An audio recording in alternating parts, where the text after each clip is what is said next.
Welcome to part 4 of this series on Black dolls. If you are new to this series, I encourage you to first watch the intro video tagged below for context. I'd also like to warn that if you're easily offended by discussions about our unfortunate history in regards to slavery, and if you love Raggedy Ann but you don't want to hear about her part in all of this, now would be a good time to scroll on. In her book, Racial Innocence, Performing American Childhood from Slavery to Civil Rights by Robin Bernstein, she describes racial innocence as a form of deflection, a not knowing or obliviousness that can be made politically useful.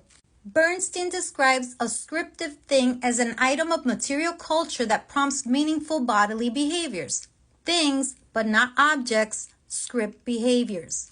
Thing theory defines an object as a chunk of matter that one looks through or beyond to understand something human. The difference between objects and things is not essential, but situational and subjective. Dolls of all colors anxiously raise questions about the definitions and limits of humanity. All dolls in play and all stories about sentient dolls trouble the boundary between person and thing, the terror at the ontological core of slavery. 19th century black dolls uniquely literalized these functions in that they were owned in sentient things that often explicitly represented enslaved humans. Black dolls marked and eroded the border between person and thing.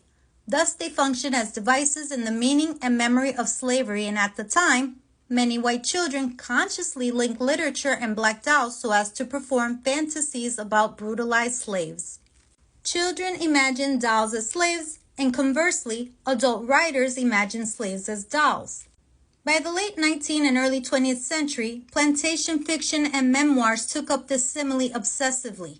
Especially pernicious was the practice of describing enslaved people as live dolls that were fit only to serve as white girls' playthings.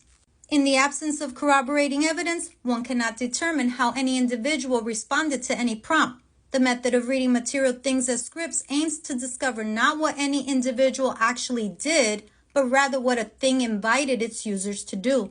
This act of scripting, this issuing of a culturally specific invitation, is itself a historical event, one that can be recovered and then analyzed as a fresh source of evidence.